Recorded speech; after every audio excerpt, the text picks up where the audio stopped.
got the rear brake all cleaned up, brand new pads, got brand new guards.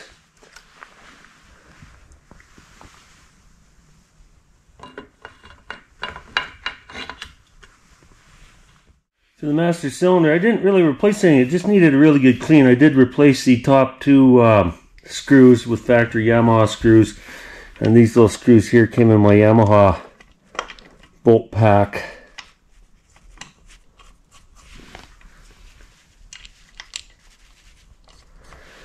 Anything that was rusty, like this little bracket here was a bit rusty, I just painted with my cast iron paint. Cost gets too high. If you're going to start replacing everything with all factory correct stuff, I mean, pretty soon you'd have so much money in the bike you'd never get it back. These clips are brand new from Yamaha. Old ones were broke or yellow.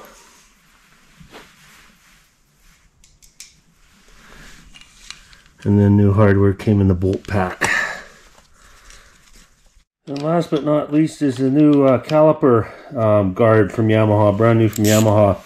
I did bleed the brakes while I was cleaning it on the bench, because if you drip brake fluid on a painted surface like how I painted the swing arm, it will eat the paint.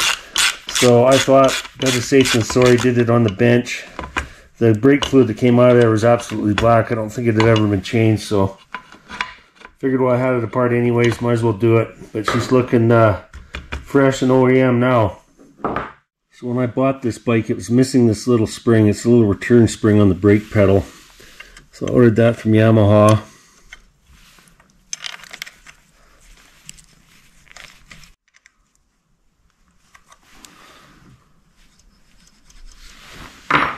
And that was also missing the proper clevis bolt here. Somebody just jammed a regular bolt with a nut on. So that's also new from Yamaha. Put it back to how it should be.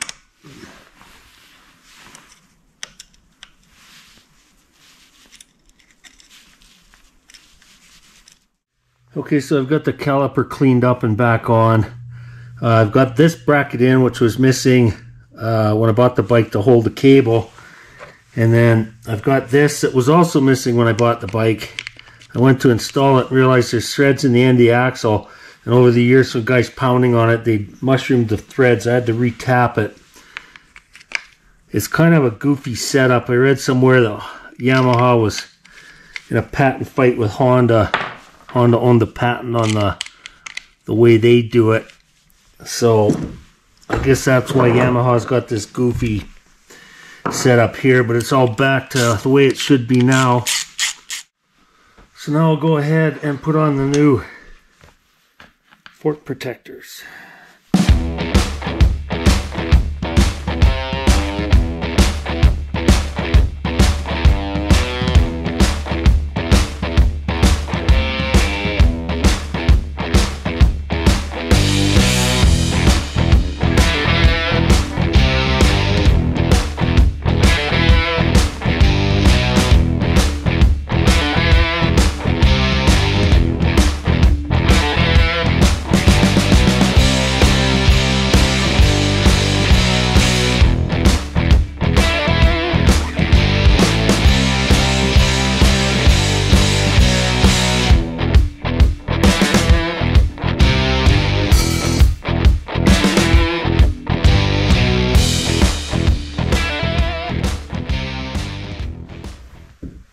So I got the carb all cleaned up. I put a carb rebuild kit in it. I had to put a new throttle adjustment in it and a new choke knob. The old choke knob was bent.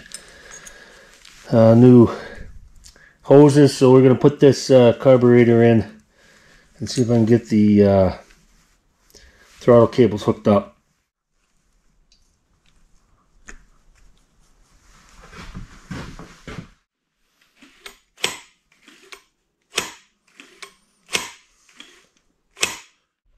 So I got some really nice stickers. They're the original Yamaha stickers I ordered.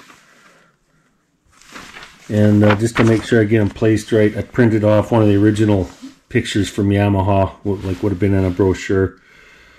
So I think the big thing to understand is make sure this is clean And make sure your fingers are clean, because this isn't a transfer decal. It's just a clear decal, so any fingerprint you put in these areas, you're going to see.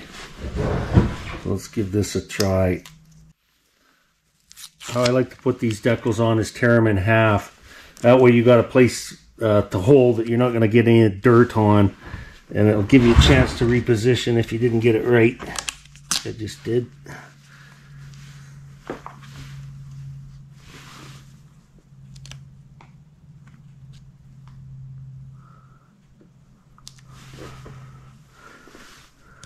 So I'm not going to stick it all the way down. I'm going to pull the paper off.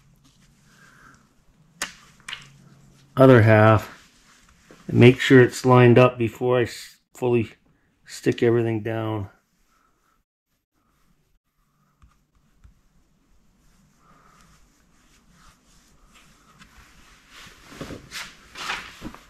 I'll just go over it with a clean cloth.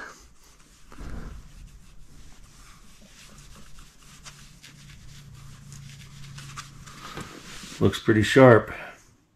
So another factory sticker for the swing arm.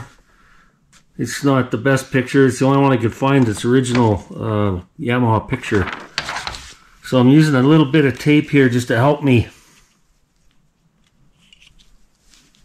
line up, because according to the picture, this decal's even with the bottom of the swing arm. The swing arm gets bigger. According to the picture, it's going to be just like that. Okay, we're making some progress here. I got the new GPI rads on there. I got those off of eBay. Really nice rad for the money. I mean, I think it was only about $90 plus shipping. My only complaint is the overflow spigot's kind of big, so you got to heat. I got a new piece of vinyl tube for the overflow, but you got to heat it to get it over there.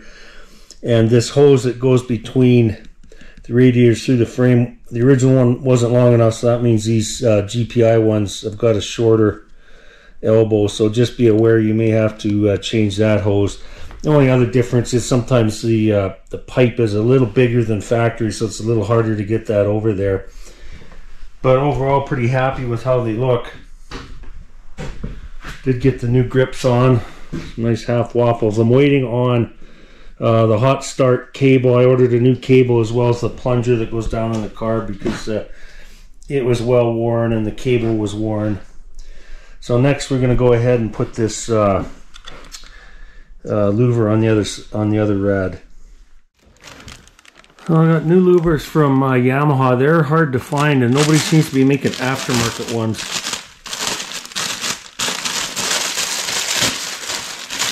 I have a feeling the stock could dry up from Yamaha fairly quickly on these.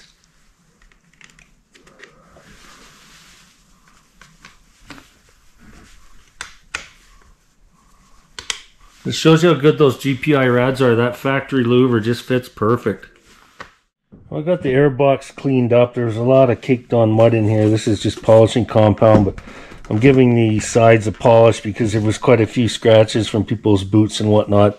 If you want to learn how to polish plastic, go check out my plastic polishing video. If you click on the end link at the end of this video, you'll get there. Anyway, let's see if we can get this shining a little better.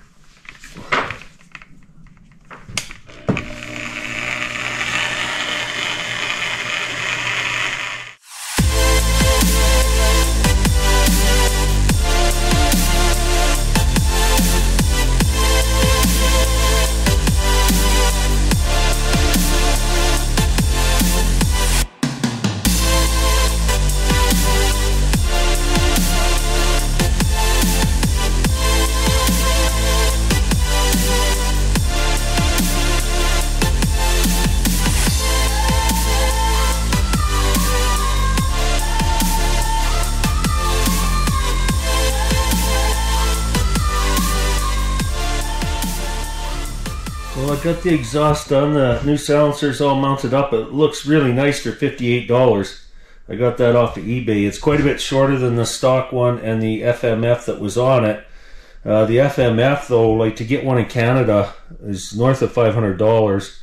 And the one I've got is just too beat up. It's dented and crooked. And I was able to reuse this pipe from the FMF titanium. It just fits perfect. It does come with this little baffle you can install. I don't know how good an idea it will be. It looks like it would restrict it quite a bit. It would probably make it a lot quieter. I'm not real worried about how quiet this bike is going to be because I'm not racing it. I don't got to pass tech inspection and all that. But it's coming together. New hardware down here.